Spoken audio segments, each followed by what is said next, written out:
Téléspectateurs de la chaîne YouTube Jonas Lonkutumpa, la chaîne officielle, suivez désormais votre nouvelle émission Va et dis-leur.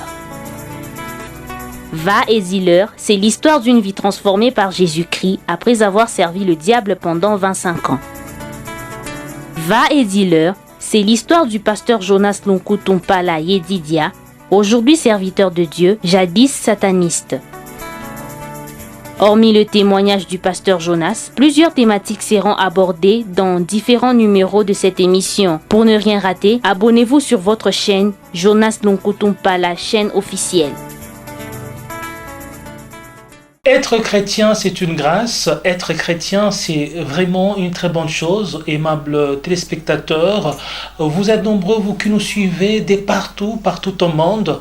Nous vous disons que nous vous aimons de l'amour du Seigneur. Merci de l'intérêt que vous ne cessez d'accorder à cette émission Va et dis-leur, cette émission Va et dis-leur que vous êtes en train de suivre sur votre chaîne YouTube Jonas Lonkutumpa, chaîne officielle. Vous êtes nombreux, nous vous disons que l'Éternel Dieu vous bénisse et c'est pour nous un réel plaisir de vous tenir compagnie. Alors aujourd'hui, nous avons des très bonnes choses à vous proposer avec notre invité habituel, le pasteur Jonas Lonkutumpa la Yedidia. Alors il est toujours avec nous et il ne cesse vraiment de se disponibiliser pour bénir le peuple de Dieu. Bonjour pasteur. Bonjour mon frère. Vous êtes toujours là et disponible pour bénir les enfants de Dieu. Oui, on est là parce que c'est une recommandation que nous avons reçue de la part du Seigneur et nous ne pouvons qu'obéir à ce que le Seigneur nous demande de faire. Voilà pourquoi nous sommes là et nous serons toujours là. Et vous êtes toujours dans la joie lorsque vous parlez de la part du Seigneur. Une grande joie. Donc je suis dans une grande joie parce que quand je parle de la part du Seigneur, c'est que je suis en train de donner quand même un sens à ma vie, parce que c'est en servant le Seigneur que notre vie a un sens. Donc le vrai sens de la vie, c'est lorsque on sert le Seigneur, on parle de sa part, car il l'est dit dans Colossiens 1, le verset 16, la Bible dit « Tout a été créé par lui et pour lui ». Voilà. Nous avons été créés par Jésus et pour Jésus. Donc, nous avons été créés c'est Jésus qui nous a créés et il nous a créés pour qu'on le serve. Donc servir Dieu, c'est pour moi un grand privilège et je dirais aussi un honneur, parce que même sans moi, Jésus est capable de faire sa volonté. Wow, ça c'est vraiment très important. Alors pasteur, il est vrai qu'on a été avec vous il y a de cela, c'est pratiquement, je peux dire, c'est le 8e numéro de cette émission Va et dis-leur. Il y a beaucoup de choses que vous avez parlé, il y a beaucoup d'enseignements que vous avez donnés au peuple de Dieu, hormis votre témoignage. Et je sais qu'il y a eu beaucoup des réactions par le monde. Il y a eu de ceux-là qui nous ont écrit et nous leur promettons que nous aurons une émission pour répondre aux préoccupations. Alors aujourd'hui, j'aimerais un peu, pasteur, s'il y a moyen, avant toute chose, qu'on puisse commencer par la prière et on va continuer. Merci. Tendre Père, au nom puissant et glorieux de Jésus, il est dit dans les Saintes Écritures, à la loi et au témoignage, car si on ne parle pas ainsi, il n'y aura point d'aurore pour le peuple. Voilà pourquoi, Seigneur, nous sommes là pour parler de ta part. Nous voulons, Seigneur, que ce témoignage soit donné sous la mouvance du Saint-Esprit, afin que lui qui avait reçu le mandat de toucher, de convaincre, arrive à le faire pour ramener sur le droit chemin ceux qui se sont égarés, pour aussi ramener à la raison ceux-là, ô Dieu, qui sont encore couverts par le ténèbre, pour apporter aussi une lumière, Seigneur, à tes enfants, afin qu'ils marchent dans ta volonté. Sachant très bien que notre ennemi commun, le diable, n'aime jamais assez que ses œuvres soient dévoilées. Ainsi, d'une manière ou d'une autre, il cherchera à nous combattre pour perturber le déroulement de cette émission. Ainsi, au nom de Jésus, nous faisons recours à toi, Seigneur. Couvre-nous par ton sang. Que ton sang nous rende invisibles et inébranlables, afin que le flèche enflammé de l'ennemi contre nos vies soit sans effet au nom de Jésus. Nous te disons merci et nous disons que la gloire te revienne en toutes choses car tu es Dieu, au nom de Jésus-Christ. Amen. Amen. Alors, nous allons commencer. Et pasteur, j'aimerais, s'il y a possibilité, que vous puissiez revenir sur quelques points essentiels que vous avez développés la fois dernière, pour qu'on puisse un peu se mettre sur... donc, pour qu'on puisse un peu arriver à comprendre ce à quoi nous sommes en train de parler. Oui, bon, nous, depuis un certain temps, nous sommes en train de parler sur la sorcellerie et ses effets. Donc, nous avons parlé sur l'organisation des sorciers, comment les sorciers sont organisés dans leur monde. Nous avons parlé de ça. En dehors de ça, nous avons parlé sur les yeux des sorciers. Nous avons aussi parlé sur... la fois passée, on a parlé sur le testament. Donc, le testament négatif que les sorciers imposaient aux enfants de Dieu. On a également parlé sur, en dehors du testament négatif, on a parlé comment Dieu peut aussi changer les choses en faisant entrer ses enfants dans un testament positif. Donc, en dehors de ça, nous avons parlé aussi sur l'existence de 2 livres, le livre noir et le livre rouge, de 2 livres qui permettent au diable de contrôler beaucoup de gens passant par leur famille. Donc, comment, lorsque les sorciers veulent entrer en contact avec Satan, comment ils passent par 2 types de sacrifices, le sacrifice de condamnation et le sacrifice du tapis rouge. Par rapport au sacrifice de condamnation, là nous voyons le livre noir qui est fabriqué avec la peau des êtres humains. Donc, après avoir séché cette peau, donc on fabrique le premier livre dans lequel les différentes condamnations sont mentionnées de la part du diable et qui seront vécues par toute personne qui a le même sang que le sorcier qui est parti voir Satan. Alors, après, en plus de cela, il y a le 2e livre qui est fait avec la 2e partie de la peau. Donc, avec ça, qu'est-ce qui se fait? Avec dans le 2e livre, il est question maintenant de mentionner les noms. Le nom de tous les membres de famille du sorcier qui est venu voir Satan.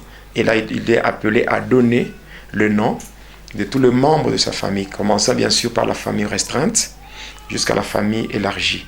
Et voilà, et chaque fois que le sorcier cherchera ou voudra entrer dans la présence de Lucifer, et là, il sera obligé de citer un nom. Et ce nom doit être rayé dans le livre, et la personne qui porte ce nom doit mourir. C'est comme ça que les gens meurent en désordre. Et en guise de conclusion, nous avons dit que nous n'avons pas à trembler devant les effets de la sorcellerie. Nous n'avons pas à trembler parce que dans nos familles, il y a des gens qui ont fait alliance ou allégeance avec Satan.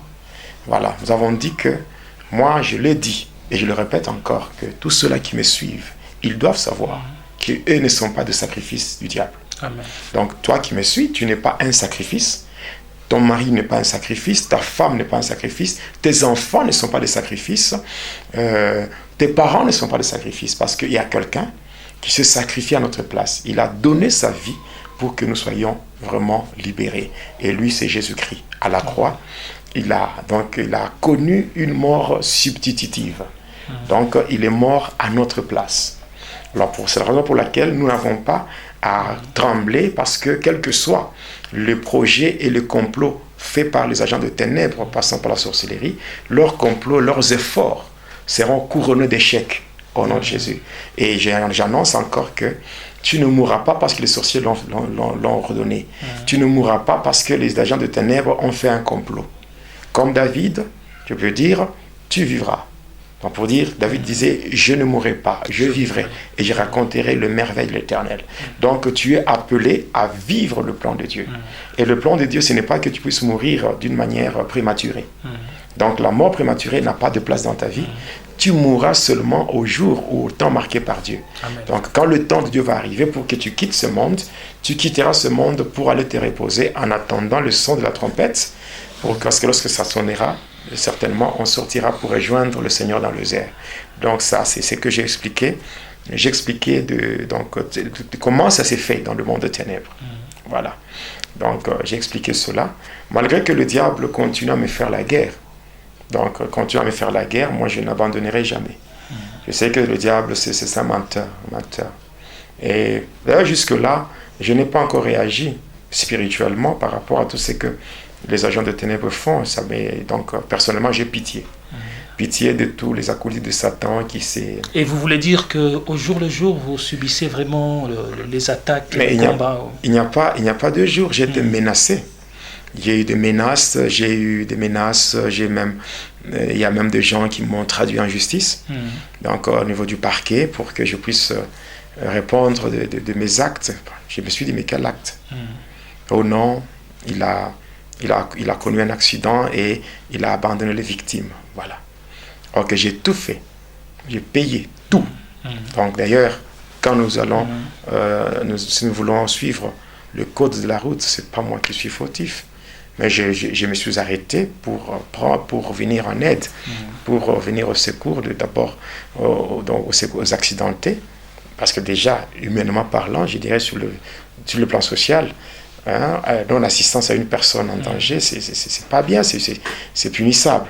Et aussi, en tant que serviteur de Dieu, en tant que pasteur, je ne peux pas passer. Je vois donc des gens en train de perdre la vie. Moi, je passe pour dire que je suis indifférent. Non. J'ai fait tout ce qu'il fallait faire. Malgré que mon véhicule est assuré. Jusque-là, la société d'assurance n'a pas encore pris en charge tous les accidentés, mais moi-même, je le fais. J'ai payé, j'ai donné tout le nécessaire, toute la prise en charge et tout. Mais voyant que tout s'est passé bien, et le diable, sachant très bien qu'il avait lamentablement échoué, cette fois-ci encore, une fois de plus, il a échoué lamentablement. Alors il a cherché à s'incarner dans certaines personnes pour chercher à m'inquiéter. Bon, ça c'est une peine perdue. Oui. Une peine perdue parce que moi je ne tremble pas. Et aujourd'hui, dans des natures, je suis une personne qui n'aime pas trop parler. Ce n'est pas ma nature de trop parler ou de répliquer à n'importe quoi. Mais cependant, aujourd'hui, je prends maintenant... je le dis tout haut, sans mâcher le mot, sans avoir froid aux yeux. Je le dis encore, maintenant je lance un défi. Oui, je lance un défi à tous les agents de ténèbres, tous les agents du diable. Je leur lance un défi. Parce que je sais très bien qu'ils ne sont pas à la hauteur de ma spiritualité. Et vous n'avez pas du tout peur? Peur de qui? Ou de quoi? D'abord, si le diable lui-même, je ne tremble pas devant lui. Parce que là, vous avez affaire, c'est dans le monde entier qu'on est suivi là. Bon, qu'ils se réunissent, d'ailleurs, c'est mieux. Venir en petit nombre, c'est pas intéressant. S'ils veulent vraiment m'affronter, qu'ils viennent en grand nombre. Mais parce que cependant, quel que soit leur nombre, ils sont toujours inférieurs sur le plan numérique. Pourquoi? Parce que je sais que ceux qui sont avec moi sont en plus grand nombre que ceux qui sont avec eux. C'est très simple. Moi, je connais bien le diable, je connais bien son organisation. Il n'y a que ceux-là qui ne connaissent pas le diable qui peuvent trembler devant lui. Pas moi. Daniel 11, 32, il séduira par de flatteries le traître de l'alliance. Mais ceux du peuple qui connaîtront leur Dieu agiront avec fermeté. Moi, je connais qui je suis, et je connais l'alliance que j'ai avec Dieu. Et je ne trahirai jamais l'alliance que j'ai avec Dieu. Et mon Dieu est un Dieu fidèle. Un Dieu fidèle. Et sa fidélité dépasse les calculs des tombeurs de justes.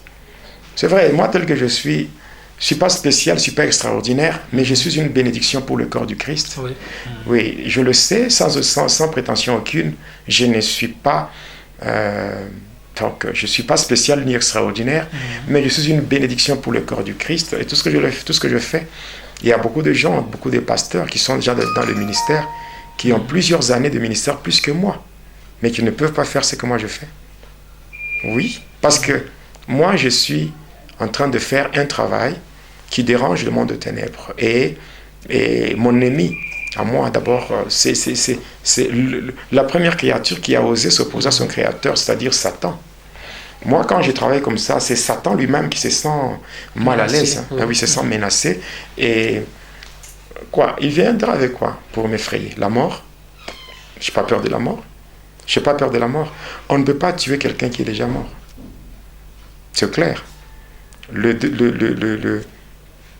20 décembre 2003, c'est le jour où j'avais quitté ce monde, parce que le diable avait dépêché ses acolytes, ses agents, pour mettre fin à ma vie. Et c'est comme ça que j'étais mort, et pendant qu'on m'avait pris pour m'amener dans le séjour des morts, dans le monde des humains, ici, dans ce monde ici, déjà, c'était le deuil. Les gens pleuraient, et on s'est préparé pour aller m'enterrer. Mais que la gloire soit rendue à Jésus-Christ, lui qui, sans demander la permission au diable, il était descendu dans le séjour des morts et m'avait tiré de là. Et pour faire de moi son instrument. Donc un vase d'honneur au service de la grandeur de Dieu. Donc c'est comme ça. Je ne tremble pas, je ne tremblerai jamais. Ça fait plus de 9 fois que j'ai été empoisonné. Il y a combien de complots que les gens font contre moi? Les gens font des complots. Dernièrement, il y a plus de 500 satanistes qui sont en train de réunions pour mettre fin à ma vie en donnant des offrandes et des sacrifices à Satan. Le Seigneur m'a tout révélé. Moi, je n'ai pas pour rien que je m'appelle Jédidia. Je suis Jédidia, c'est-à-dire c'est mon nom dans le cœur de Abba. Ça veut dire un homme qui est tellement aimé par Dieu. Donc l'amour que Dieu a pour moi, c'est un amour qu'on ne peut pas... Donc un amour sans mesure. Et vous les ressentez au fond de vous. Mais oui. Il y a des gens qui sont maintenant frappés, il y a des gens qui sont punis dans le monde de ténèbres pour avoir échoué. Pour avoir échoué dans tout ce qu'ils ont entrepris comme projet contre moi. Parce que tous leurs projets sont couronnés d'échecs. Et moi, j'ai béni le Seigneur pour ça. Et je continuerai toujours à servir mon Dieu. Voilà pourquoi je dis merci.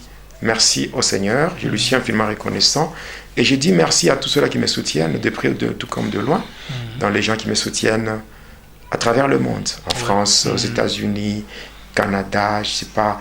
D'ailleurs, je salue en passant mon jeune frère qui est le visionnaire du ministère Océan des Grâces. Donc, c'est le frère Éloge Ekissi, qui est au Canada. Donc, c'est un jeune frère à moi et puis c'est mon compagnon de ministère. Il y a tellement beaucoup de gens. Il y a ma mère. Il y a aussi ma mère qui me soutient. Oui, mais elle est aux États-Unis. Elle est à Texas. Elle est au Texas, maman Marie. Il y a dans moi tellement beaucoup de gens. Ma fille qui est en Irlande, Maria Paulina. Il y a le pasteur Amour en Côte d'Ivoire. Il y a la sœur Danielle qui est ma secrétaire à Paris. Maman Abigail aux États-Unis. Il y a maman Jocelyne aux États-Unis. Il y a tellement beaucoup de gens. Mon fils, le pasteur Isaac Inoussa au Niger. Il y a tellement beaucoup de gens. Donc je ne saurais même pas citer leurs noms tellement qu'ils sont nombreux. Ils sont tellement nombreux et nous les bénissons et nous leur disons de continuer à soutenir l'homme de Dieu qui est une bénédiction pour l'Église, corps du Christ. En tout cas, pasteur, je ne sais pas comment on peut intituler le numéro d'aujourd'hui. Quel sous-thème on peut donner? Pour aujourd'hui, comme nous allons terminer avec la partie, nous allons donner quelques éléments sur les éléments qui sont restés par rapport à la sorcellerie. La fois dernière, oui. Oui, et puis nous allons passer à un autre élément. Donc, nous allons passer sur le magnétisme spirituel. Donc, nous allons parler sur le catch, cette pratique qui est au fait du satanisme, mais qui se présente avec une façade sportive. Donc, nous allons parler de ça. Par rapport à cela, on peut donner un sous-thème. Donc, bien sûr, nous savons que le thème principal, c'est va et dealer. Va et dealer, oui. Oui, va et dealer. Maintenant, le sous-thème pour aujourd'hui, nous allons prendre tout simplement ton Dieu ordonne. Ton Dieu ordonne à ce que tes ennemis soient frappés d'aveuglement. Voilà. Donc, ton Dieu ordonne à ce que tes ennemis soient frappés d'aveuglement. Oui. Alors, qu'est-ce qu'on peut retenir et qu'est-ce que vous pouvez dire à ces sujets? Oui, par rapport à ce thème. Oui, ce que je veux dire, c'est que quand on sert Dieu, c'est vrai, dans ce monde, il y a l'adversité, donc il y a le combat. Dans le premier principe du combat spirituel, c'est que le combat est réel, mais la victoire, elle est certaine. Alors, ce qu'on doit savoir, c'est que pendant qu'on est dans ce monde, tant qu'on est dans ce monde, on sera toujours combattu. On sera toujours combattu. Mais ce que nous disons par rapport à ce sous-thème, c'est que les ennemis peuvent venir combattre un enfant de Dieu. Mais cependant, ils n'auront pas cette chance de voir l'enfant de Dieu. C'est-à-dire, ils viennent pour te faire la guerre, mais ils ne vont pas te voir. Ok, donc le combat est évident, mais lorsque les ennemis approchent, lorsque les ennemis arrivent, ils ne te verront pas. Ils ne te verront pas, mais toi, tu peux le voir. Ils viennent pour te combattre, ils te cherchent, ils ne te voient pas. Mais toi, tu le vois. Voilà. Donc, je dirais que tout ce qui est à toi soit caché. C'est-à-dire que ce soit tes enfants, tes projets, ton mariage, tout tout ce qui t'appartient, tout ce qui te revient de droit, soit invisible à leurs yeux. Que Dieu le frappe d'aveuglement, qu'ils ne voient rien. Voilà, donc c'est ça. Donc nous allons parler sur le magnétisme spirituel, mais avant cela, terminons d'abord avec certains éléments sur la sorcellerie. Le totem de la sorcellerie, il y en a deux qu'on utilise dans la sorcellerie. C'est premièrement le chien. Le chien et deuxièmement le serpent. Donc le chien, c'est le totem ou l'image de la sorcellerie. La sorcellerie. Et le serpent, c'est la sorcellerie camouflée dans la bienfaisance. C'est-à-dire quelqu'un qui est en train de te faire du mal, mais qui se présente au-devant de toi, comme quelqu'un qui a compassion de toi, qui veut t'apporter, je ne sais pas, quelque chose de bien pour te distraire afin de te détruire. Voilà. Donc, particulièrement sur la sorcellerie. Donc, parce que quand je parle du chien, c'est premièrement, les gens doivent comprendre. Il y a un langage qu'on peut comprendre au travers des songes. On peut comprendre au travers de rêves. Il y a des gens qui font des rêves sans les comprendre. Quelqu'un qui se voit pourchassé par des chiens. Pourchassé par des chiens, dans ce rêve, il voit la présence de chiens. Le chien a plusieurs significations dans le rêve. Ici, je parle dans le cadre du témoignage. C'est que les enfants de Dieu doivent être informés sur ces choses. Premièrement, le chien représente la sorcellerie la plus élevée. Oui, l'esprit de la sorcellerie la plus élevée. Donc, quand une personne voit le chien dans ce rêve, cette personne doit savoir que déjà, dans le monde de ténèbres, il y a un complot qui se fait déjà. Un complot, un combat qui se prépare contre la personne passant par la sorcellerie. Ça, c'est la première des choses. Donc, la première des choses, le chien, c'est la sorcellerie. Deuxième signification du chien, c'est que c'est ce qu'on appelle l'esprit rétrograde. L'esprit rétrograde. L'esprit rétrograde, c'est que quand tu vois le chien, c'est que déjà au niveau de la sorcellerie, on se prépare pour te faire tomber, pour que tu sois rétrograde. En lisant Apocalypse 2, le verset 4 à 5, qu'est-ce que la Bible dit? C'est que j'ai contre toi, c'est que tu as abandonné ton premier amour. Regarde par où tu es tombé et reprends tes anciennes œuvres avant que le mal ne puisse arriver. Pour dire quoi?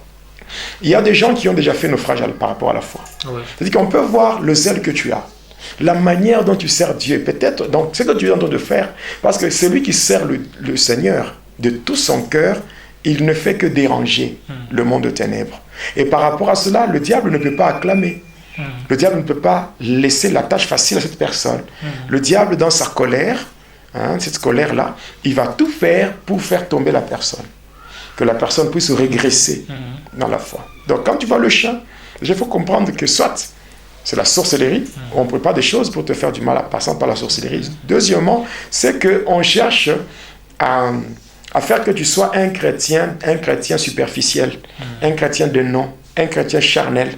Donc on commence à faire que tu sois rétrograde, que tu commences à tolérer les choses que toi-même tu condamnais. Voilà.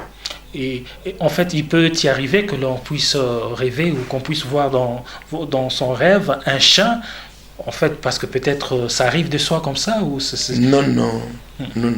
Voir le chien comme ça, le chien qui vous attaque, c'est premièrement la sorcellerie. Deuxièmement, c'est l'esprit rétrograde. C'est aussi cet esprit qui maintient, au niveau de la sorcellerie, on te maintient dans le mal.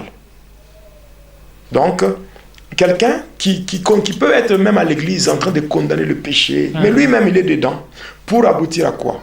Pour aboutir à un scandale. C'est comme ça que même les hommes de Dieu, pour faire tomber un homme de Dieu, on utilise le chien. On peut le faire traîner là-bas. Il ne sait pas abandonner le mal. Par exemple, un homme de Dieu qui sort avec une femme d'autrui. Un homme de Dieu qui sort avec une sœur de l'église. Une servante qui sort, je ne sais pas, avec un frère. Tout ça. Maintenant, pour t'amener au scandale, on peut te maintenir dans ce péché. Tu ne sais pas comment abandonner, tu ne sais pas comment briser une relation. Donc, des relations cachées, malhonnêtes, mais tu ne sais pas comment sortir de là. L'objectif, c'était de maintenir là-bas jusqu'à ce que tu sois exposé, que tu te retrouves devant un fait accompli et c'est un scandale. Un scandale et Voilà. ça ternit ton Ça image. ternit l'image parce que la réputation vaut plus que le parfum. Oui. Voilà, maintenant, quand tu as une mauvaise réputation, ça détruit ton ministère. Il y a beaucoup de gens, quand vous voyez par exemple comment l'évangéliste Jimmy Swaggart a été piégé dans le monde des ténèbres. Mais même si aujourd'hui il sert Dieu, c'est vrai, mais ce n'est pas avec la même dimension. Son ministère n'a pas cette ampleur-là comme dans le passé. Donc tout ça, on voit comment le diable peut distraire quelqu'un. Et ça peut affecter aussi le faible. Si un homme de Dieu, un serviteur de Dieu arrive à tomber, ça peut être l'occasion des chutes pour, de plusieurs personnes. Oui, parce que quand un homme de Dieu tombe, derrière lui, il y a beaucoup qui tombent avec lui. Et il devient lui-même une occasion de chute, une pierre d'achoppement. Voilà. Donc c'est quand on lit même Proverbe 26, le verset 11, la Bible dit quoi? Tout comme le chien retourne à ce qu'il a vomi, ainsi l'insensé retourne à sa folie. Donc les choses que tu avais déjà abandonnées, mais tu retournes encore à ça. Ça, c'est une œuvre de ténèbres. Après, troisième signification, c'est l'esprit d'impudicité. Oui, c'est à partir du chant. Le chant, c'est l'esprit d'impudicité, c'est-à-dire le désordre sexuel, toutes les perversions sexuelles. Il y a la fellation, il y a la sodomie, il y a l'adultère, il y a l'impudicité, il y a la masturbation, il y a l'homosexualité. Là, nous voyons les lesbiennes ainsi que le PD. Voilà. Donc, la masturbation, il y a la partouze, le sadomasochisme, toutes ces choses-là. Mais en fait, parlant ça, c'est une parenthèse par rapport aux pratiques sexuelles que vous venez de citer. Et je veux citer la masturbation ou la fellation. Il y a certaines personnes qui trouvent que ce sont de pratiques, même la médecine arrive des fois à dire que c'est tout à fait normal et une personne, peut-être tout homme arrive toujours à se masturber, l'organisme peut se refouler de soi. Ah bon? Je pense que je donnerai un enseignement sur le combat spirituel contre les démons de la sexualité. Oui, même cette histoire que les gens trouvent normale, par exemple, la pollution nocturne. La pollution nocturne. Donc les gens parlent de la pollution nocturne ou bien l'accident nocturne. Non, c'est spirituel. C'est une des manifestations des démons de la sexualité. Parce que la première manifestation des démons de la sexualité, c'est ce qu'on appelle le rêve érotique. C'est-à-dire le rêve dans lequel une personne se voit en train d'être abusée sexuellement. Oui, là nous voyons c'est qu'il y a au moins 8 catégories de démons. 8 catégories de démons. Il y a ce qu'on appelle premièrement les femmes et maris de nuit. Il y a femmes et maris de la sorcellerie. Il y a les incubes et les succubes. Il y a le sirène, donc sirène des eaux, sirène de l'air. Il y a le génie de la forêt. Il y a les djinns. Donc il y a les revenants ainsi que les fantômes. Donc tous ces démons-là sont les démons de la sexualité et qui sont à la base du désordre sexuel. Et voilà. Et maintenant, quand on parle on parle que la masturbation n'est pas tellement un problème, où une personne peut faire des attouchements sur ses organes génitaux afin de se procurer du plaisir, jusqu'à aller jusqu'à libérer la sémence, la sémence reproductrice. Bon, je pense que ceux qui font cela par rapport à la médecine, ce qu'il faut savoir d'ailleurs, déjà quand on parle de l'ordre de médecins, l'ordre de médecins, mais il y a beaucoup de choses à expliquer là-dessus. Il y a des choses à expliquer là-dessus. L'ordre de médecins. Quand on parle déjà de l'ordre, quand quelqu'un entre dans l'ordre, quelqu'un qui n'est pas... D'ailleurs, moi-même, je suis passé par là, le corps médical. Voilà, j'ai fait la médecine à l'université. Vous êtes médecin. Oui, mais la majorité de ceux-là, qui font la médecine, s'ils ne connaissent pas le Seigneur, sont des satanistes. Je vous dis, je ne mâche pas les mots, je n'ai pas froid aux yeux pour le dire. Alors, s'ils ne connaissent pas le Seigneur, mais s'ils ne connaissent pas le Seigneur, ce sont des satanistes, non? Oui, ce sont des satanistes. Il y a beaucoup de choses. Quand il faut soumettre une personne à un sommeil magnétique qu'on appelle l'hypnose, quand vous traitez ça avec l'anesthésie et tout, vous allez comprendre qu'il y a beaucoup de choses qui sont cachées là-bas. Mais cependant, je ne suis pas là pour parler de la médecine, mais je suis là pour contredire ceux-là qui soutiennent que la masturbation c'est une pratique normale. Non. Je contredis avec la toute dernière énergie pour dire que ça, c'est démoniaque. La masturbation, c'est une pratique qui est démoniaque. Dans la Bible, on appelle ça l'onanisme. Onanisme. Et on peut dire, parlant de la sexualité, c'est qu'on doit faire la sexualité, si on est marié, simplement, sans tout en évitant, ce que vous avez dit, la fellation, tout en évitant de pratiques un peu... la fellation, la sodomie, toutes ces pratiques-là, c'est démoniaque. Ce sont des perversions sexuelles. Parce qu'il y a de ceux-là qui disent qu'il faut un plaisir à fond, un plaisir à maximiser le plaisir. Quand on commence à faire des choses qui ne reflètent pas la gloire de Dieu, on est dans le péché. Le péché, c'est se rebeller contre Dieu. Donc, si on connaît ce qui est conforme à la volonté de Dieu. Qu'est-ce que la Bible dit à ce sujet? Quand nous prenons le psaume chapitre 1er, le verset 1er jusqu'au 3e, qu'est-ce que la Bible nous dit? La Bible dit, heureux l'homme qui ne marche pas selon le conseil des méchants, qui ne s'arrête pas sur la voie des pécheurs et qui ne s'assied pas en compagnie des moqueurs, mais qui trouve son plaisir dans la loi de Dieu et qui la médite jour et nuit.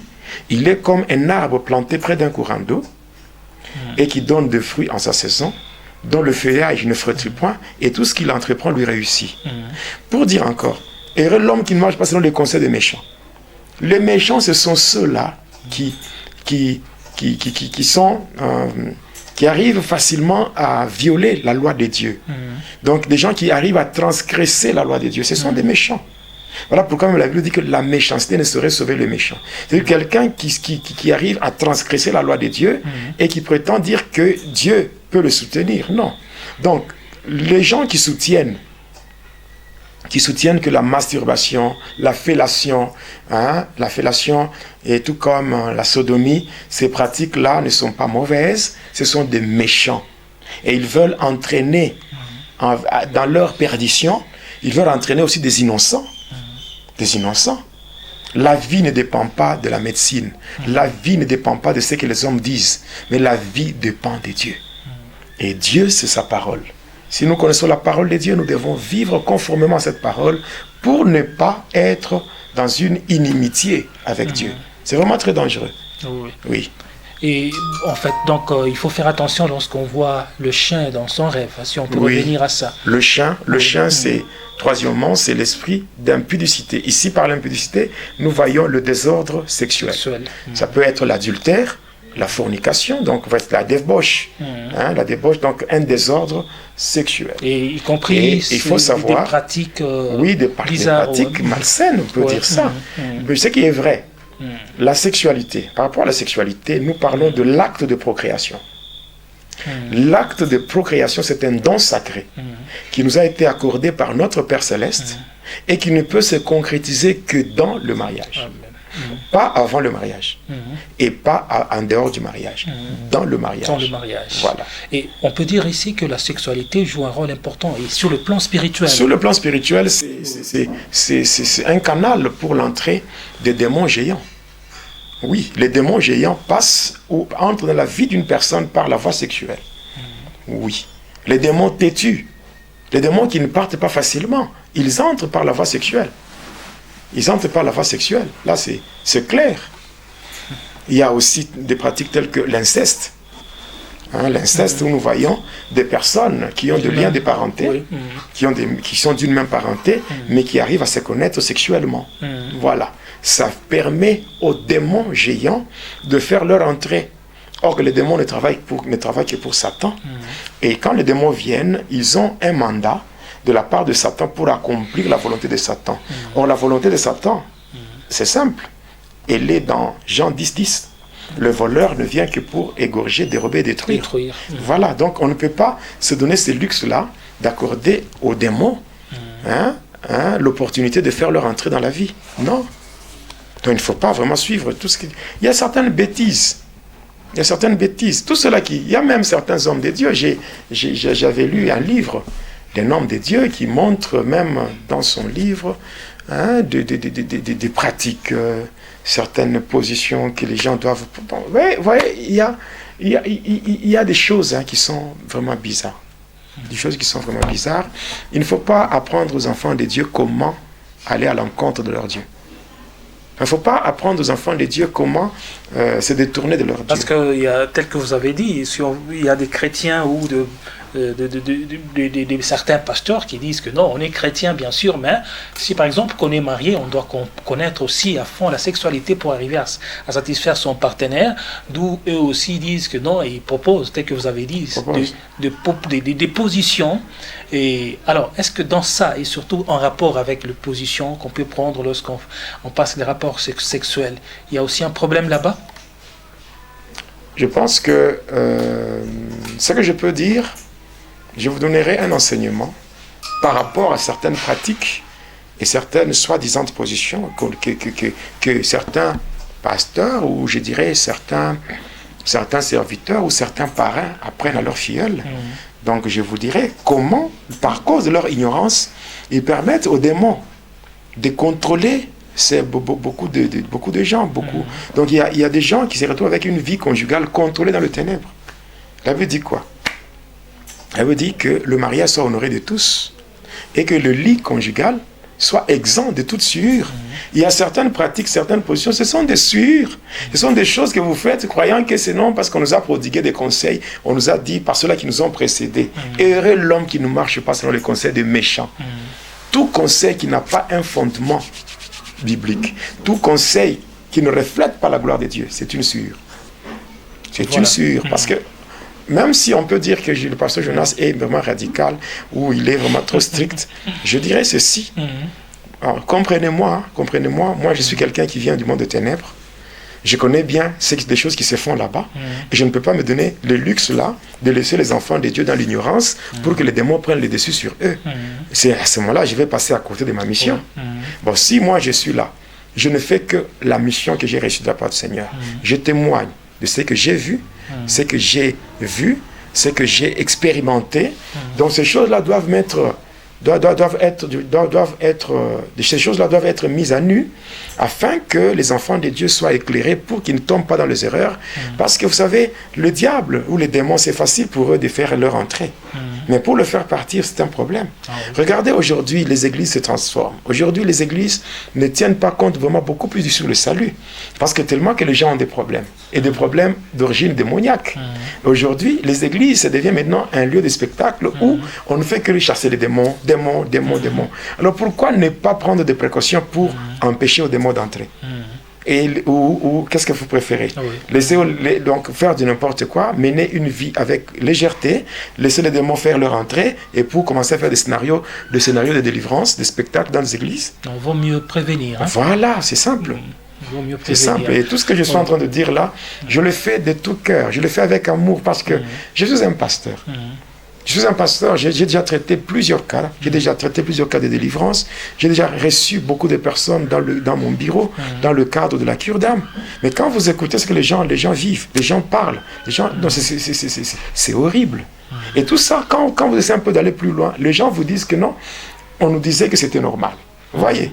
On vous disait que c'était normal. Et les gens pratiquaient ces choses. Et le diable, dans son coin, il est tranquille, en train de se réjouir. Il est dans la joie parce qu'il s'est dit, mais ces gens peuvent aller à l'église, ils prient, ils chantent, ils font tout. Mais vu qu'ils sont en train de pratiquer mes enseignements, il y a certains enseignements diaboliques qui sont donnés par les soi-disant hommes de Dieu et qui induisent en erreur beaucoup d'enfants de Dieu. Mais apparemment, ces enseignements-là, on dirait, c'est connu comme des vérités. Quelle vérité? Comme de vérités générales. En fait, c'est resté ancré dans voilà pourquoi la Bible dit mon peuple périt parce qu'il manque la connaissance. Osée 4:6 et Jean 8:32 déclare vous connaîtrez la vérité et la vérité vous affranchira. Croyez-moi mon frère, j'aimerais vous dire la vérité. Je suis empoisonné, ça fait plus de 9 fois. Il n'y a que 2 fois que les satanistes à part entière ont eu à m'empoisonner.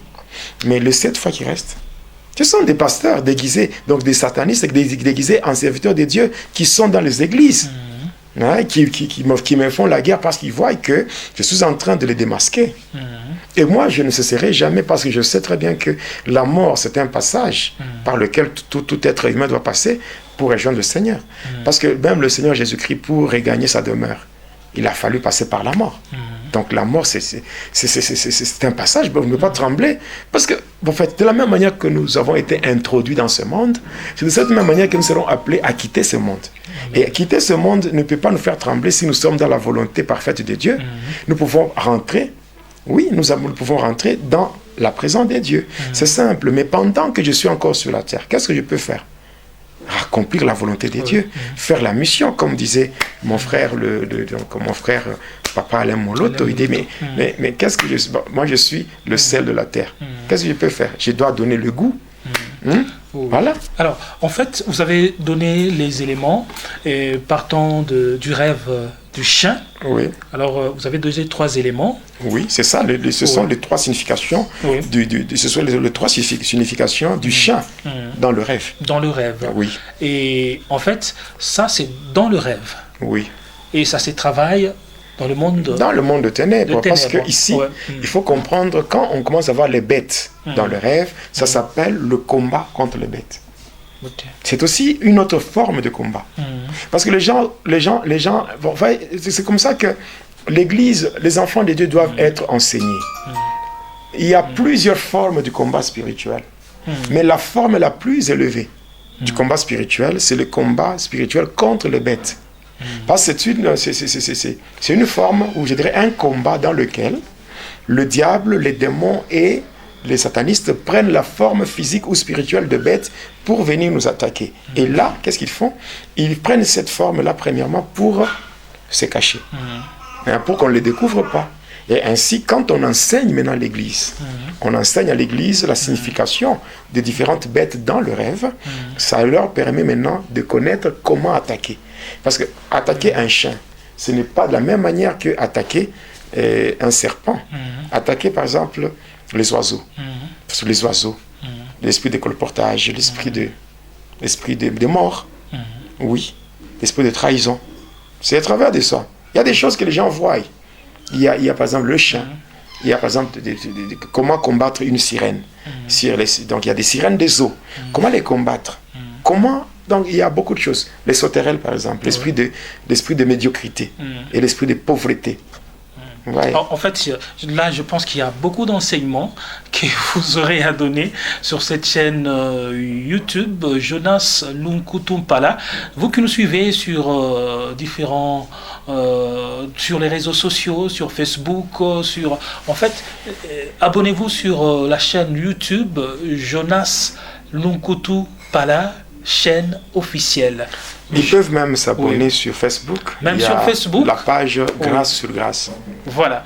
Alors, en fait, les enseignements seront là au quotidien. Il y aura beaucoup d'enseignements pour vous. N'hésitez pas de vous abonner et de rester connectés. Nous serons là avec le pasteur Jonas Lunkutupala, Jedidia. Alors, passons maintenant au serpent. Ah oui, le serpent, je vais revenir sur ça. Je vais revenir sur le serpent. Le serpent, c'est l'image des faux prophètes. Les faux prophètes. Les faux prophètes, c'est l'image de la sorcellerie. La sorcellerie ou la magie, l'occultisme camouflé dans la bienfaisance. Là où nous voyons les gens qui sont là en train avec les œuvres philanthropiques, les œuvres sociales dans des hospices, dans des hospices, dans des orphelinats, tout ça.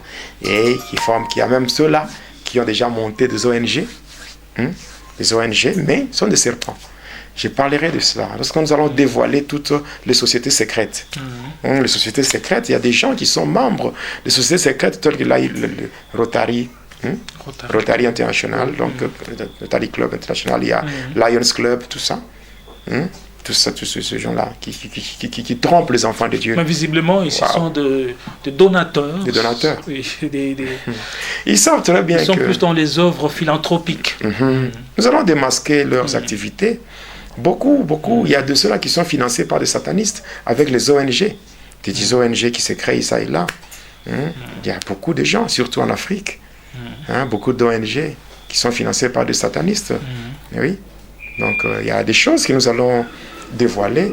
Et bon, je pense que je vous ai dit au début de l'émission que je venais de lancer un défi à tous les agents du diable, tous ceux qui me suivent à travers le monde. Moi, je leur lance un défi. Un défi, et je le dis encore. Donc, lancer un défi aux ténèbres, ce n'est pas un manque d'humilité, non. Non. Oui. L'humilité, c'est ça ma vie. Mais il ne faut pas oublier qu'il y a Jésus-Christ avec deux faces. Jésus lui-même, d'un côté, on l'appelle l'agneau des dieux, qui ôte le péché du monde. De l'autre côté, on l'appelle le lion de la tribu des Judas. Voilà. Donc, oui, je dis bien, je suis là, je n'ai pas peur de qui que ce soit. Il peut venir réunir, je ne sais pas, même à 1000, 10 000, 100 000. Ça ne me dit rien, ça ne me fait ni chaud ni froid, parce qu'il n'y a personne qui pourra m'arrêter par rapport à l'œuvre de Dieu. Je continuerai à faire ce que le Seigneur m'a ordonné de faire. Mais là, je vois que, pasteur, vous êtes en train de faire plus mal parce que le diable vous a utilisé et maintenant vous êtes un élément qui fait plus mal au diable. Donc je veux dire que je ne l'ai pas invité dans ma vie. Je n'ai jamais frappé à sa porte pour que je sois son agent. Il faut qu'il le sache. Même les gens qui me suivent, moi je n'ai jamais été un sataniste parce que je suis allé frapper à la porte de quelqu'un pour devenir un sataniste. Moi j'étais là, j'étais en train de subir un développement normal dans le ventre de ma mère. C'est là que lui est venu me chercher, oubliant que moi j'étais déjà consacré à Dieu. Oui, moi j'étais déjà consacré à Dieu depuis le ventre de ma mère. Comme Dieu lui-même disait à Jérémie, Jérémie chapitre 1er verset 5, Dieu lui disait, Jérémie, écoute, lorsque tu n'étais qu'une masse informe dans le sein de ta mère, je te connaissais, je t'avais consacré à moi, et je t'avais établi prophète sur les nations et sur le royaume. Donc voilà, le diable est venu et Dieu a laissé, il a permis que je puisse passer. Donc le diable croyait qu'il m'avait pris pour que je sois un agent à lui. Mais il m'a juste pris et c'était vraiment un moyen pour que je puisse bien le connaître. Et au moment opportun que j'arrive, pour mieux combattre la personne, pour bien le frapper. Pour mieux comprendre pour bien le frapper. Combattre la personne, il faut connaître cette personne. Pour bien, voilà. Moi, en fait, je suis clair dans mon langage. Il y a beaucoup de gens qui témoignent, gloire au Seigneur, par rapport au témoignage qu'ils donnent. Nous disons, gloire au Seigneur. Mais cependant, moi, j'ai ma particularité. Ma particularité, c'est que je ne témoigne pas pour épater les gens, non.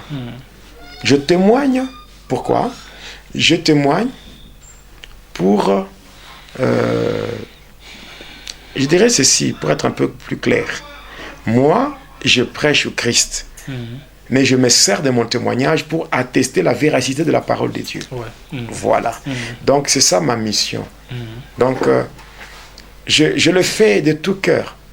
Comme le psaume 66, verset 16, venez. Vous tous ceux qui craignez Dieu, et je vous raconterai ce qu'il a fait à mon âme. C'est pour moi une façon de témoigner ma gratitude par rapport à ce que le Seigneur a réalisé dans ma vie. Et je le fais avec joie. Et je continuerai à le faire pour édifier les enfants de Dieu. Okay. Voilà. Alors, là, on peut poursuivre. Vous avez parlé de deux éléments. Vous avez parlé du serpent et du chien. J'ai parlé du serpent, j'ai parlé du chien. Oui.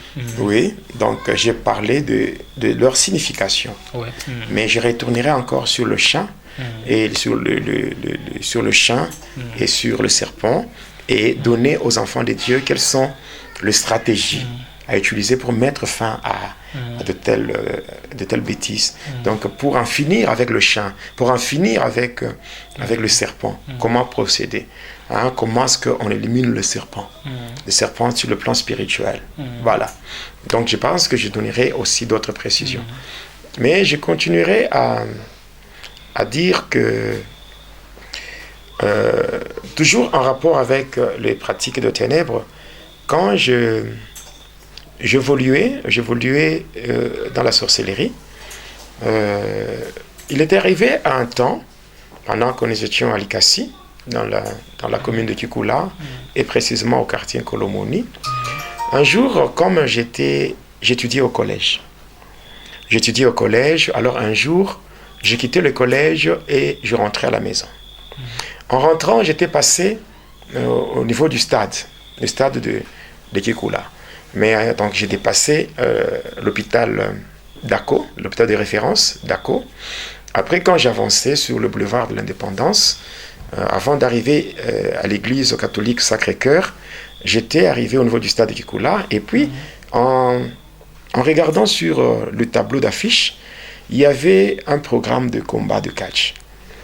Donc c'était que il y avait un gala de catch qui était organisé, et à cet effet, il y avait plusieurs catcheurs de différentes villes qui étaient invités. Alors j'avais vu leur nom sur le tableau d'affiche. Et voilà, j'étais parti. J'étais curieux. Déjà, à ce moment-là, j'étais dans la sorcellerie. Mais j'étais curieux. De retour, je parlais avec mes amis à l'époque là.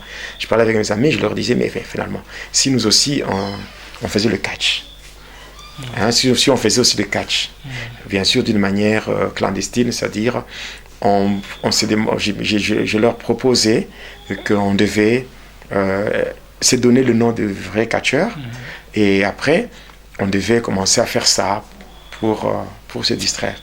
Mais vu que j'étais déjà un agent de ténèbres, alors mes amis étaient contents par rapport à l'idée que j'avais donnée.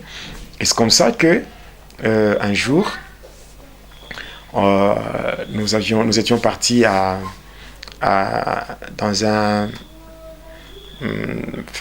nous étions partis dans un atelier de menuiserie. C'était dans l'enceinte de l'Institut technique Viombo, à Likasi, sur l'avenue Kasongo-Michel. Nous étions entrés là-bas et nous avions pris des sacs. Nous avons rempli les copeaux, donc les déchets de bois.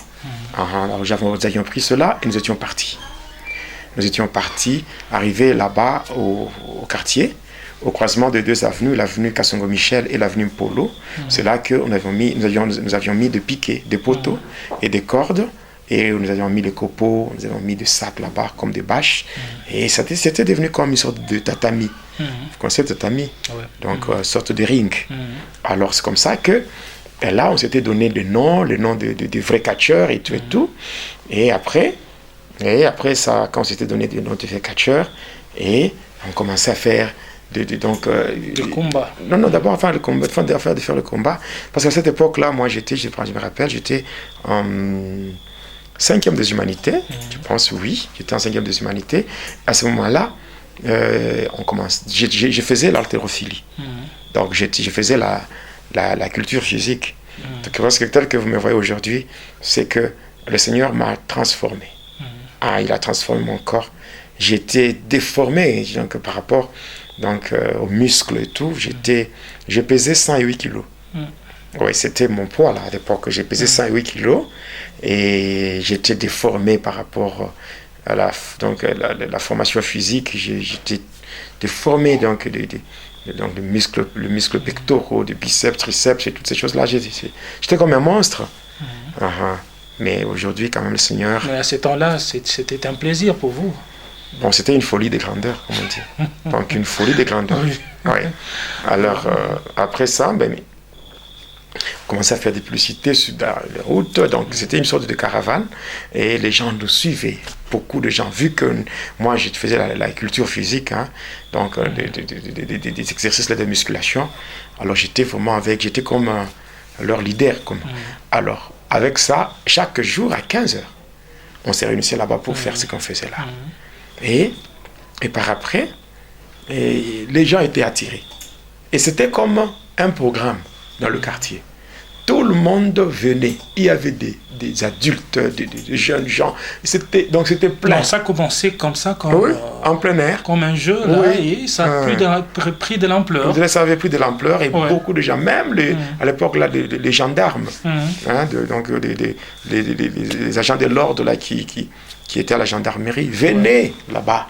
Et tout le monde était attiré par ce qu'on faisait. Alors, après, moi-même, toujours, comme c'est moi qui étais l'initiateur de ces jeux-là sataniques, alors j'avais encore réuni mes amis pour leur dire, comme il y a beaucoup de gens qui viennent nous voir, alors il fallait, cette fois-ci, chacun devait aller de son côté. Alors d'abord, premièrement, avant ça, j'attire l'attention des parents qui doivent vraiment faire très attention quand leurs enfants commencent à faire les jeux de main, même les arts martiaux. Dans les arts martiaux, il y a tellement beaucoup de choses sataniques. Alors, il faut interdire aux enfants par rapport aux jeux de main et aussi faire des histoires comme de catch et tout ça, il faut éviter. Après ça, moi, comme on se réunissait là-bas, quand on faisait ce soi-disant sport, les gens qui venaient là-bas, moi, je n'étais pas seul. Il y avait des esprits qui m'accompagnaient. Et chaque fois que les gens venaient suivre ce spectacle-là, les esprits s'attachaient à leur corps. Et quand ils partaient, ces esprits entraient avec eux dans leur maison. Et ça me permettait, moi, avec tous les sorciers de ma fraternité là, on pouvait la nuit aller pour opérer dans les différentes maisons, passant par les démons déjà qui s'attachaient aux gens. Et après, maintenant, quand j'avais donné la proposition aux gens d'aller, aux amis que chacun devait aller de son côté pour chercher des pouvoirs, des fétiches, pour que cette fois-là, lorsqu'on va se rencontrer, que ça ne soit pas seulement des choses physiques, mais que ça soit maintenant la démonstration de puissance et tout ça. Que les spectacles soient tellement riches. Voilà, c'est comme ça. Et moi, quand j'étais parti de mon côté. Alors ici, on peut revenir un peu sur ce que vous avez dit. Vous avez parlé des jeux de main qu'il faut interdire aux enfants. Oui, les jeux de main. C'est quoi ces jeux de main-là? Le jeu de main, c'est-à-dire que quand vous voyez les enfants qui sont en train de pratiquer les arts martiaux, peut-être certaines choses que les enfants voient dans des films, ou ce qu'ils voient à la télé, mais ils commencent à se pratiquer ça sur eux-mêmes. Donc ils commencent à faire ça. Donc, pendant qu'ils font des jeux, ils commencent à pratiquer ce qu'ils ont vu à la télé, ou bien dans des films, donc en termes de, comme les arts martiaux. Ça, c'est faut interdire ça. Et même surtout en Afrique, lorsqu'on voit des enfants qui se réunissent là pour faire des jeux, des jeux qui ne sont pas vraiment bien, il faut interdire parce qu'on peut voir que ce sont des jeux. Il commence à imiter les acteurs de karaté, les Bruce Lee. Lui, le diable voit déjà son intérêt. Et quand il voit son intérêt, il va amplifier la chose pour tirer gloire. C'est comme ça que, vous voyez, on était au niveau physique. Après le niveau physique, nous sommes passés à une autre étape. Et c'est comme ça qu'un jour, quand j'ai rentré du collège, en passant par le stade, j'avais vu qu'il y avait encore un autre combat. C'est comme ça que je m'étais renseigné par rapport au logement des catcheurs. Il y avait des catcheurs qui étaient logés dans les différents hôtels. Alors moi, j'étais parti vers un hôtel. C'était l'hôtel Amani. Cet hôtel existe même maintenant. Il se trouve à Likassi, dans la commune de Tikola, sur l'avenue Foyer Social. Donc quand vous quittez, vous êtes... donc c'est entre l'avenue Kassongo-Michel et l'avenue Basanga. Voilà. Maintenant, quand on quitte l'avenue Kassongo-Michel, on part vers l'avenue Basanga, après 3 maisons. Donc là, il y a un hôtel en étage, l'hôtel Amani. C'est là où moi, j'étais parti. Et quand j'étais arrivé, j'avais rencontré un catcheur. Et ce catcheur-là était originaire de Kolwezi. Et quand j'étais arrivé là-bas, je lui avais soumis mon problème. Après, j'avais parlé avec lui, donc après lui avoir soumis le problème que j'avais, c'est comme ça que ce catcheur-là s'était mis d'abord à rire et par après il me demande de lui payer la bière. Et j'avais l'argent sur moi, l'argent qui était destiné à payer le frais de l'école. C'est comme ça que je lui avais payé la bière. Après la bière, alors il me dit, ça va, tu peux rentrer chez toi.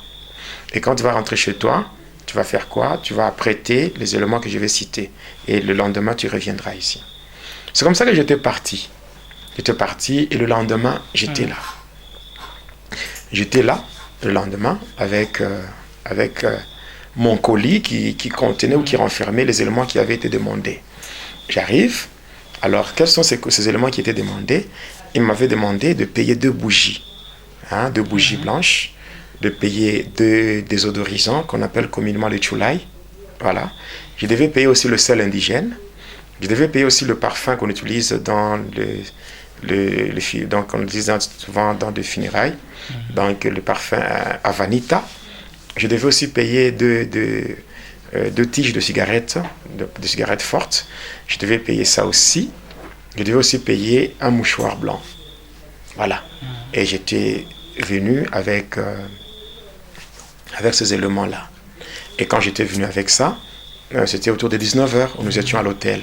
Et pendant qu'on parlait, lui-même me dira, oh, ça va? Au lieu de passer directement à l'essentiel, il me dira, non, écoute, il était en train de me parler sur d'autres choses. Et tout. Et arrivé vers minuit. une heure de pointe, c'est là qu'il me dira que tu vois, c'est toi qui es venu chercher le pouvoir. Alors comme tu as besoin de pouvoir, tu dois te rendre au cimetière. Et tu dois y aller seul. Tu vas y aller seul et tu iras déposer, ces histoires sur une tombe. Et voilà, j'étais parti. À minuit, seul. À cette époque-là, je n'étais même pas à l'université. J'étais j'étais aux études secondaires. Donc j'étais aux humanités. C'est comme ça que j'avais quitté. Je quitte l'hôtel, je descends avec l'avenue Frère Social, je tombe sur l'avenue, donc je quitte l'avenue Frère Social, l'avenue Frère Michel, je monte sur l'avenue Lumumba et de là j'évolue jusqu'à la bifurcation où il y avait une église catholique Sacré-Cœur. Je laisse la route qui va vers la ville, c'est-à-dire le boulevard de l'Indépendance, mais je prends l'avenue Lumumba qui va vers la commune qu'on appelle la commune de Panda. Et c'est comme ça que j'étais parti. Je dépasse le terrain de foot, après je dépasse l'hospice du vieillard et juste après je m'étais retrouvé devant le cimetière de Sapin. Et c'est comme ça que je devais entrer dans le cimetière de Sapin. Alors arrivé à l'entrée du cimetière, à partir du cimetière de l'entrée, je devais compter 49 pas.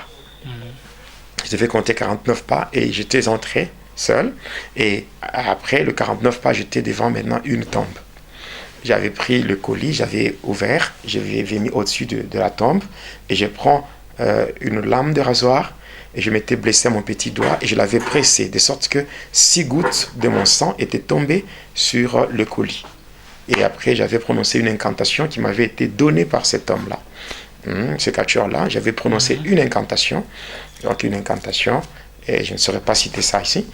J'avais prononcé cette incantation, par après, je devais rentrer. Et en rentrant, je ne devais pas regarder derrière moi. Et j'étais parti. Et le lendemain, donc au petit matin, autour déjà de 4 heures du matin, j'étais encore dans le cimetière selon les instructions de cet homme-là. Et quand j'étais arrivé, j'avais trouvé que les éléments que j'avais laissés là n'étaient plus intacts. Il n'y avait qu'une seule bougie. Sur les 2 bougies, une bougie était consumée. Une bougie était consumée, l'autre était là. Les 2 tiges de Chulai ou les désodorisants, toutes les 2 tiges étaient calcinées. Après, le sel était là, le parfum, le flacon était vide, mais le parfum était le flacon était vide, le parfum était déjà aspergé sur la tombe. Et il y avait sur les 2 tiges de cigarettes, il n'y avait qu'une seule qui était restée. Alors moi j'avais pris juste les restes là et j'avais emballé sur le mouchoir blanc. J'étais rentré à l'hôtel. J'avais présenté ça au catcheur et il était vraiment très content. Très content. Il m'a dit en tout cas, tu es un brave. Je suis vraiment fier de toi. Et après, il prend le colis, il met dans son sac. Et puis il me donne une poudre. Donc d'abord, il me donne, c'était pas une poudre. Il m'avait donné d'abord une toge. Une toge de couleur rouge et au niveau pectoral, il y avait une mention. Donc il y avait le nom d'un démon. Le démon Zagam. Zagam, c'est un démon qui a le contrôle de 9 cimetières. Alors il m'avait donné ça et il m'avait dit de porter cela, je devais y rentrer chez moi. J'étais rentré chez moi et arrivé dans ma chambre, je m'étais endormi. Et quand je m'étais endormi, j'avais mis ma tête sur mon oreiller et je m'étais endormi. Et après avoir fait des incantations et arrivé le matin, quand je m'étais réveillé le matin, je regarde sur mon oreiller, en dessous de mon oreiller, je vois un petit colis. Donc il y avait une poudre de couleur verte qui était emballée dans un colis. Alors je prends la poudre, j'étais parti voir le catcheur. Alors le catcheur me dit, en tout cas tu as réussi, c'est que tu as été visité par Zagam. Donc là je dis même en passant que moi j'avais le contrôle de 9 cimetières passant par le démon Zagam. J'ai contrôlé 9 cimetières, beaucoup de gens pour entrer au cimetière venaient me voir. Il y avait même beaucoup de catcheurs pour avoir certaines directions mystiques passant par le cimetière. Ils venaient me consulter pour faciliter leurs activités là dans le monde des cimetières, passant par la cérémonie à tombeau fermé ou la cérémonie à tombeau ouvert. Donc le cimetière, c'était le cimetière d'Elikassi à ce temps-là. Non, mais partout là où je partais, si je me déplace par exemple, j'arrive dans une ville. À partir de ce démon-là, je pouvais prendre le contrôle de 9 cimetières. Ah, ok. Oui, je pouvais le faire. Oui, je pouvais le faire. Voilà. Et jusque-là, nous ne sommes qu'au début du témoignage, croyez-moi. Nous sommes qu'au début. Je pense que là, nous commençons à... Alors là, je vois que on est presque à la fin de ce numéro. Je pense que on va poursuivre la fois prochaine. Je sais que il y a beaucoup de choses que vous devriez dire. En tout cas, ces choses-là seront dites la fois prochaine. Alors, qu'est-ce qu'on peut retenir dans peu de mots sur ce qu'on a parlé aujourd'hui, pour un petit résumé là pour conclure. Oui, ce qu'on peut retenir, c'est que un enfant de Dieu, c'est quelqu'un qui est doté d'un sens de responsabilité. Un sens de responsabilité comment? Parce qu'en lisant Marc 16, 17, il est dit, voici le miracle qui accompagneront ceux qui auront cru. Au nom de Jésus, ils chasseront les démons. Ils chasseront les démons, ils imposeront les mains aux malades et les malades seront guéris. Ils parleront de nouvelles langues, ils saisiront les serpents. Et même s'ils boivent quelques breuvages mortels, cela ne leur fera point de mal. Qu'est-ce que je veux dire? Je veux parler du sens de responsabilité que le Seigneur nous a donné en tant qu'enfants de Dieu. C'est vrai, nous devons savoir que le diable existe. Le monde de ténèbres travaille. Nous devons savoir tout ça. Mais ce qui fait notre joie, c'est que le Seigneur Jésus, il nous a déjà donné ces responsabilités. C'est une responsabilité, au fait, je dirais encore, passant par cette responsabilité, c'est que nous sommes dotés d'un pouvoir. Un pouvoir qui nous permet, malgré l'existence du diable, malgré l'existence du diable, ses acolytes et même leurs pratiques, nous n'avons rien à craindre. Nous n'avons rien à craindre. Déjà, un chrétien, c'est quelqu'un qui est accompagné par des miracles. Il a la capacité de défier les forces du mal. Il a la capacité de détruire et de chasser même le démon. De chasser les démons. Donc, on n'a pas à trembler. Que ce soit dans les rêves, que ce soit par quoi. On n'a pas à trembler. C'est vrai que nous sommes dans un monde, une terre déjà occupée, un terrain miné par l'ennemi, mais cependant, il y a de temps à autre, le diable nous tend de pièges, il fait tout ce qu'il veut faire. Et ça peut arriver dans nos vies qu'on se retrouve sujet de certains événements, on se retrouve sujet de certains malheurs, mais cela ne doit pas nous faire trembler. Ça ne doit pas nous faire trembler parce que j'aime un verset de la Bible, qui fait mention de deux mots. Le premier mot, c'est souvent, et le deuxième mot, c'est toujours. Voilà, c'est le psaume 34. Et le verset 20. Voilà. Il est dit, le malheur atteint souvent les justes, mais l'Éternel l'en délivre toujours. Ouais. Cela veut dire que lui, Dieu, ce n'est pas souvent qu'il est avec nous. Non. C'est toujours. C'est toujours. C'est-à-dire que le diable, quand on dit souvent, c'est que ce n'est pas tout le jour de notre vie que le diable aura à nous imposer sa volonté. Il y a des jours de paix, des jours de joie, des jours où on vit. On sait que le Seigneur à planifier pour nous. Mais cependant, il y a d'autres jours où on se retrouve en train de vivre certaines choses négatives.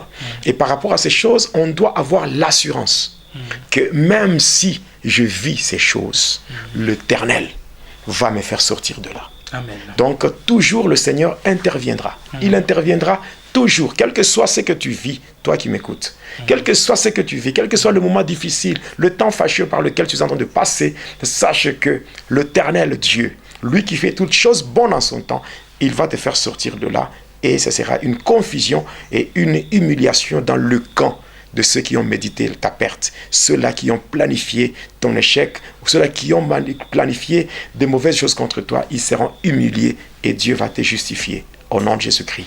Amen. Amen. En tout cas, vous étiez nombreux à nous suivre. Nous vous disons que l'Éternel Dieu vous bénisse.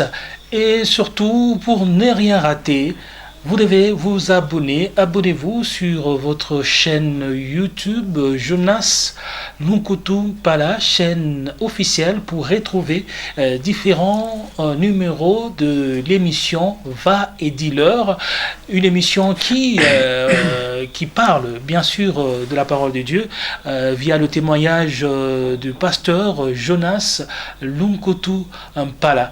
Alors c'est par ici que nous allons terminer, pasteur. Oui. Et une prière pour ceux-là, bien sûr, qui ont peut-être connu de tels rêves. Oui. Oui. Et ici, je m'aimerais dire quelque chose. C'est que toi qui m'écoutes, toi qui es victime de mauvais rêves, Je promets déjà en passant que je vais faire une émission sur la maîtrise des songes, ou comment interpréter les rêves et comment sortir de rêves sataniques, des cauchemars, de rêves érotiques, tout ça. De rêves basés sur la nécromancie où les gens se voient dans leurs rêves avec les gens qui sont déjà morts, les gens qui sont décédés. Donc quand nous disons que abonnez-vous sur la chaîne YouTube Pasteur, donc la chaîne YouTube Jonas Lunkutumpa, la chaîne officielle, c'est pour votre bien. Donc l'objectif, ce n'est pas d'avoir beaucoup d'abonnés. L'objectif, ce n'est pas d'avoir beaucoup de vues sur YouTube, non. L'objectif, c'est que vous puissiez bénéficier de ces enseignements afin de briser ou de détruire le voile que le diable a imposé sur vos vies et que vous soyez vraiment totalement libérés au nom de Jésus-Christ. Donc je dis encore ceci, la main de l'Éternel n'est pas courte pour sauver, mais ses oreilles ne sont pas dures pour entendre. Et nous témoignons encore qu'il n'y a aucune circonstance qui peut demeurer constante devant la main puissante et agissante de Dieu. Donc pour dire, toi qui m'écoutes, place ta confiance dans le Seigneur. Il est un secours qui ne manque jamais dans la détresse. Il est le consolateur des âmes abattues, il est le soutien de faibles, il est le guérisseur de cœurs brisés. Il peut te faire du bien, il peut essuyer tes larmes, quelles que soient les choses que tu as vues. Sache que le Seigneur peut mettre fin à ces choses. Ce qui est beaucoup plus essentiel, c'est que tu lui donnes d'abord ta vie. Que tu donnes d'abord ta vie au Seigneur Jésus-Christ pour que tu sois d'abord sauvé. Le salut dépasse toute chose que tu peux envier dans ce monde. Mais maintenant, au moment que je te parle, le Seigneur Jésus-Christ, il est là. Il est là à la porte de ton cœur en train de frapper. Il dit dans Apocalypse 3, le verset 20, il dit, mais voici, je me tiens à la porte et je frappe. Mais si quelqu'un entend ma voix et qu'il ouvre, j'entrerai. Jésus peut entrer dans ta vie. La délivrance, c'est Jésus qui l'opère parce qu'il est le rocher de la délivrance. La délivrance, c'est un processus qui va te faire entrer dans une vie de victoire. Mais avant d'expérimenter la victoire dans le Seigneur, commence d'abord par expérimenter le bénéfice de la croix. Et par le bénéfice de la croix, j'aimerais te dire, quelle que soit la couleur de tes péchés, Jésus est mort. Il a pris tes péchés sur lui et il est monté à la croix. Il est mort à ta place. Alors aujourd'hui, il veut faire son entrée dans ta vie. Si tu es là, tu n'as pas encore donné ta vie à Jésus-Christ, j'aimerais t'inviter à le faire. Donne ta vie à Jésus, même en commentaire, tu peux écrire ton nom.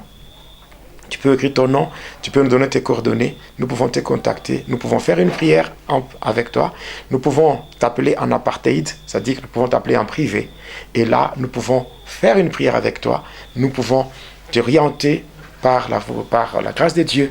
De la même manière que le Seigneur a fait du bien à moi qui te parle, il le fera aussi pour toi.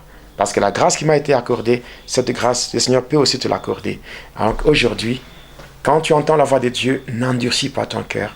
Ouvre ton cœur et que laisse Jésus faire son entrée pour changer ta vie, pour te transformer, pour te restaurer. Seigneur, au nom de Jésus-Christ, toi le véritable Dieu, le Dieu qui nous a mandatés et qui nous a établis, je prie pour ton peuple. Je prie pour tous ceux-là qui sont victimes de mauvais rêves, tous ceux-là qui sont visités par le chien, tous ceux-là qui sont visités par le serpent, tous ceux-là, oh Dieu, qui se retrouvent bloqués dans l'impudicité, dans le désordre sexuel passant par la puissance de chien. Oui, ceux-là qui sont victimes de la sorcellerie.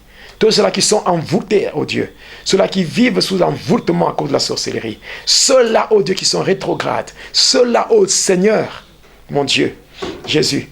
Tous ceux-là qui sont victimes des choses négatives venant du monde de ténèbres. J'ai prié pour eux. Laisse que ta main les touche. Que cette main qui n'est pas courte, que cette main les touche. Que ta main le touche et que la puissance du Saint-Esprit se manifeste sous forme de feu et que ces feux puissent briser le chêne, couper le lien au nom de Jésus-Christ. Oui, Seigneur, agis dans la vie de tout un chacun, de tous ceux-là qui ont suivi, qu'ils soient touchés par ta main et que la restauration ainsi que les faveurs divines soient leur partage au nom de Jésus-Christ. Que la gloire te revienne en toutes choses car tu es Dieu, au nom puissant et glorieux de Jésus-Christ, notre Seigneur et Sauveur, que nous prions ainsi avec foi et action de grâce. Amen. Amen. Alors, en fait, pour ceux-là qui nous suivent sur YouTube, le numéro est affiché.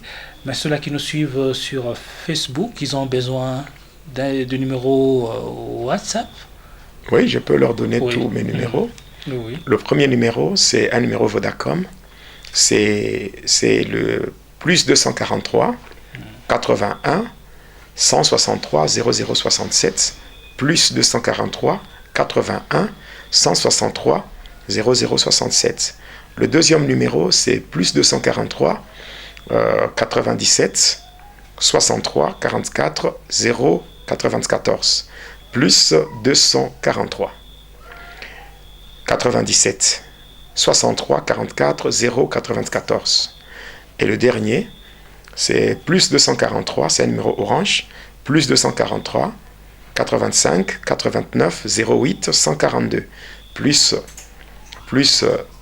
243 85 89 08 142. Tous ces trois numéros sont aussi sur WhatsApp. Donc on peut me contacter passant par l'appel direct ou bien passant par WhatsApp à ce numéro que je viens de donner. Que le Seigneur vous bénisse. Que Dieu vous bénisse. Tout bien qui finit bien. Merci à Boni Verdict Béa pour la réalisation. Merci à vous qui nous avez suivis. Que l'Éternel Dieu vous bénisse. Au revoir.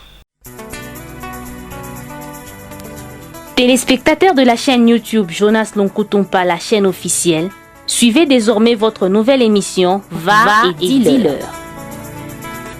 Va et dis-leur, c'est l'histoire d'une vie transformée par Jésus-Christ après avoir servi le diable pendant 25 ans.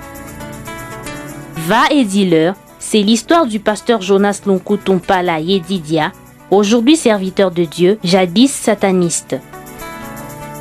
Hormis le témoignage du pasteur Jonas, plusieurs thématiques seront abordées dans différents numéros de cette émission. Pour ne rien rater, abonnez-vous sur votre chaîne Jonas Lonkutumpa, la chaîne officielle.